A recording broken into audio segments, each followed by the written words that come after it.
Hey guys, this is Heather Gorsuch, Scentsy Independent Superstar Director here in Texas, in the Houston area. And I wanted to break up my Scent Circle fundraiser video into 3 different parts. There was an overwhelming response from different consultants wanting more information.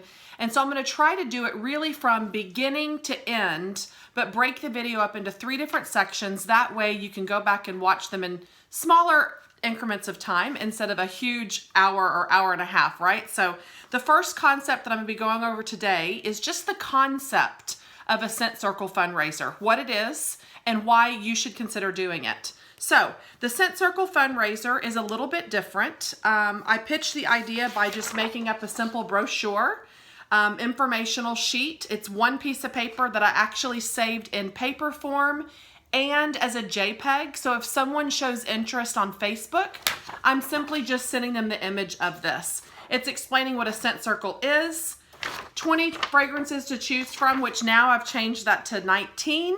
And I'll show you why I've changed it to 19 with a little sample pack. It shows what their profit would be, how much the 6-pack is, and tax included, and then a picture of what the order form looks like of what I give them. So it shows the simplicity of it, right? So this kind of, feel free to ask me more questions. This is the initial information sheet, if you will. So when I've got the fundraiser committed, and you can solicit to different types of organizations or people that are needing to raise funds, you are selling 6 Scent Circles. We can buy the 6-pack of Scent Circles in the bundle and save for $15, right? So here is our actual cost of what we are paying. We're paying $15 plus tax, right? So in the great state of Texas, my sales tax where I'm at is 8.25. So you're getting that $15 plus the $1.24 means I am paying $16.24 in my state where I'm ordering. Your state will be different, but you need to figure out what that is. Put in a fake order so you'll see what your tax is exactly. So I know I'm paying Scentsy $16.24 for every 6-pack of Scent Circles I order, okay? So here we go. We're selling them 6 for $20, right, instead of 6 for $15. So you're gonna get 2 ways that the organization is getting paid, okay? This is the first of 2 different parts of how the organization makes their money. Well, we're charging the $20, right? Minus the $16.24 what I have to pay Scentsy means they've overpaid by $3.76. That $3.76 is going to be part of the profit back to the organization, right? Now here's where the second part of the organization's profit comes into. It's your commission side, right? So we all know our 15 PRV on the 6-pack of Scent Circles is 25%. Which if you calculate that, it'll be $3.75 because I chose to give 25%. Now, you don't have to give that.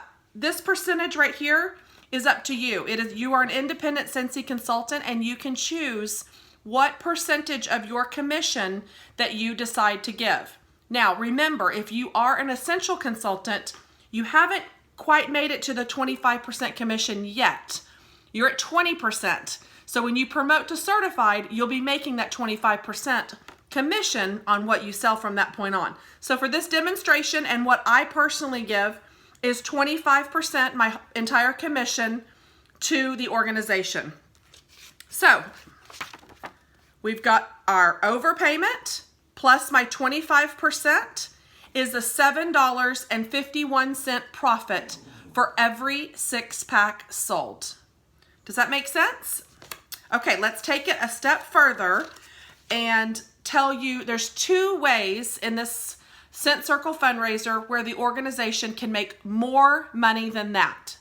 And here is one of the ways. So one of the ways is during transition month because it's 10% off sale, right, on most of the items. So we're actually getting our 6-pack of Scent Circles for $13.50, right? So we have our 6-pack of Scent Circles plus our sales tax, right? $13.50 means our tax would be $1.11 on this one, which brings it to $14.61 that I'm paying Scentsy. So we'll take our $20 that we're charging them, and we're going to subtract the $14.61, means that they are overpaying by $5.39. Then our commission side of it, again for this demonstration I did 25%. So my commission on $13.50 PRV is $3.38. Together, the overpayment plus my commission on the $13.50 is a grand total of $8.77 profit. So be strategic. When you're planning your Cent Circle fundraisers, use that as part of the pitch of saying, hey, I can get you an extra $1.50 basically, right? Because that's our 10% off. I can get an additional $1.50 for every 6-pack you sell back to your organization if you do it during one of our transition months, which is February or August. So I have already lined up Cent Circle fundraisers in the future for August because these organizations want to maximize their money. And how do they maximize it even more?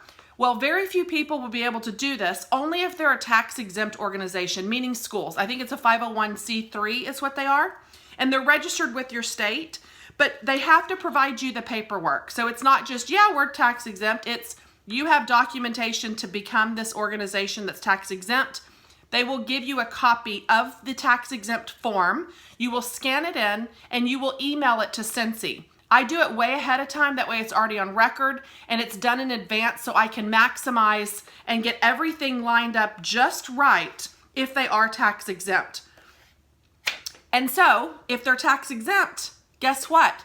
That $20, we were including sales tax. So you can immediately give the sales tax back to them as part of their profit on top, especially during a transition month. That's even more money. So let's take a look with Texas sales tax. Remember, we're doing this Texas style, so you'll have to calculate what yours is if you're in a different state.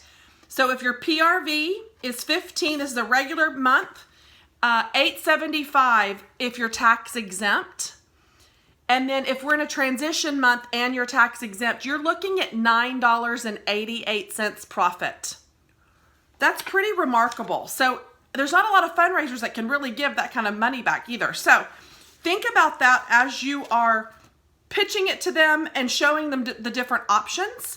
So, and as you're planning, it's very important to order your supplies in advance. That way you can get everything labeled with your information. And I put the rub and smell sticker. So let me show you and tell you a few of the supplies that you are definitely going to need. If I have a blank one, let's see here. So I pick up the fundraising envelopes from the family store. I made my own order form, and I've sent this out several places. That way you can get it. But what I end up doing is I do the 3 rub and smell stickers on the bottom of the order form, and I try to pick fragrances that kind of self-explain their fragrance, if you will. Like baked apple pie, you know, just because they hear the name of that, they can relate on what that kind of smells like, right? So I did 19 fragrances, but then the very first one is highlighted and it says, surprise me, pick my 6. This is great for people that just want to hand the $20 bill over and be done and they don't care. And there's a spot for their name and phone number. You could add more information if you want. I have found in the past that people don't really fill it out fully, so I'm grateful just to get the name and the phone number if I have to. And then they will select how many they want of each fragrance, and then total paid, they'll put the amount. The participant will put their information on the bottom, and of course, I have my information down here, and then who they make checks payable to. Now, I will tell you on all of my Cent Circle fundraisers, I will have the school or the organization collect all the checks, and the organization will give me 1 check. 1, because if there's a bounce check, I don't want to have to deal with it. 2, if it's tax exempt, they have to be buying it from the organization and not me. So it's better to keep all your money separate. Let everybody, let the school or the booster club or the PTA or the organization collect all the money, and then they will turn around and give you 1 payment of what you can pay Cincy with. Okay, so that covers the order form, and that is on the back of the envelope. I staple an instruction sheet to the back. So I just put my little stapler right here and click, and then staple here and staple here. And it basically just tells them the fundraising instructions on put your name and phone number on the envelope and the order form. Use the order form to collect orders. Customer must write their name and phone number on the order form and make their selection. There are two options when customers are ordering. A, they select 6 fragrances of their choice, or B, they can select surprise me, pick my 6, and I highlighted it on here so it would coordinate with the order form. If a customer selects the surprise me, pick my 6 option, you do not need to worry about selecting fragrances for them. The consultant will choose them. Number 4, you do not need to collect sales tax. Number 5, the customer will receive 6 scent circles for $20. Number 6, you can accept cash or check payable to the organization's name. Number 7, payment is due when customers place their orders, not when the product is delivered. If an order is not paid for in advance, it will not be ordered. Number 8, inform customers that their order should be delivered within 3 weeks of the fundraiser's deadline. Number 9, upon completion of the fundraiser, please return this envelope with completed order form and payments. All money and order forms are due by and the date. Additional order forms are available from your teacher is what I put on this one. And then again, I made the graphic a little bit where they could see it of just what a scent circle is. Questions, feel free to call me with my name, phone number, and email. So every student received one order form inside their packet. On this order form, I did squiggle out the credit card and the tax side because this was a tax exempt organization and we can't take credit cards in that case, right? The organization itself cannot accept credit cards. I can, but then they'd be buying it for me and you can't do that on a tax exempt. On the very top, so I ended up, I'm gonna cover this up really quick because this really is a kid's order form.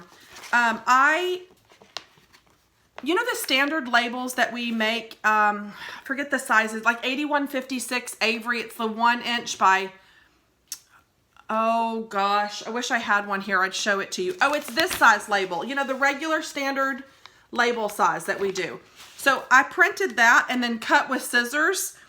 So all my information was on one label because I'm just cheap, but I typed Clement's NJRTC, my name and phone number, the date, and then to make the checks payable to, and then I just cut with scissors and stuck it on each envelope. That way I didn't have to handwrite.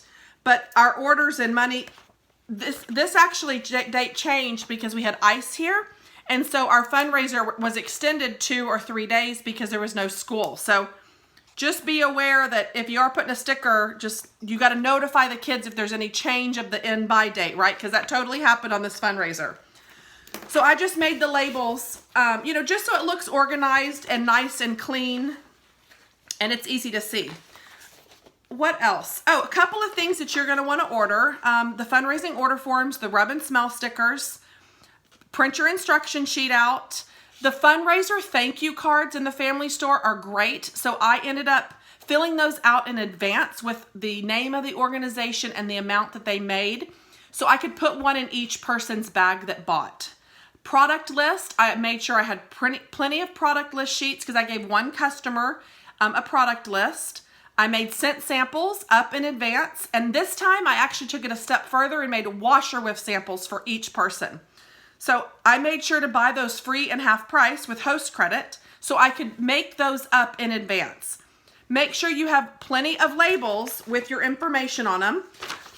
I actually ended up going the smaller labels for the scent circles because it was 60 labels per sheet. So I did the tiny Avery 8195 is what I did. So I believe it was 1,500 labels in this package. But calculate it right. Remember, every customer buying is getting 6 or more. So you have to make sure you have enough labels. and go ahead and print those and get those prepared. And then maybe you want to put a business card in there too. It's whatever you want to put. I make little customer packs, if you will, in little bags, and put all the goodies in there because I do want it to feel like a present, and I want to show my gratitude for them supporting the organization and supporting the Cincy fundraiser. So I do want them to feel special. You want to have plenty of bags in advance and maybe little thank you stickers or anything that you're doing. You don't have to do that, but it is an option for you to put a little thank you sticker to keep the bag sealed. You'll see the bags I use are actually from Amazon and the ones from Cincy Family. I usually use both in this case, and I'll explain that more later in one of the other videos. So this, I think, is all the concept and the planning. A couple of things well, you know what? We'll get into planning the next one. Or did I just kind of go right into this? The whole planning is 1, 2. This might be just video 1 and 2 mixed, but actually no, I'll stop it here and then I'll start again on the planning aspect on what I did as the orders come in, how I created spreadsheets and my tracking system, and then created the labels. And I'll show that in the next video. So stay tuned. After this, you're gonna want to watch the Cent Circle fundraising video part 2, which is gonna be planning. We just covered concept and a little bit of supplies. Bye guys.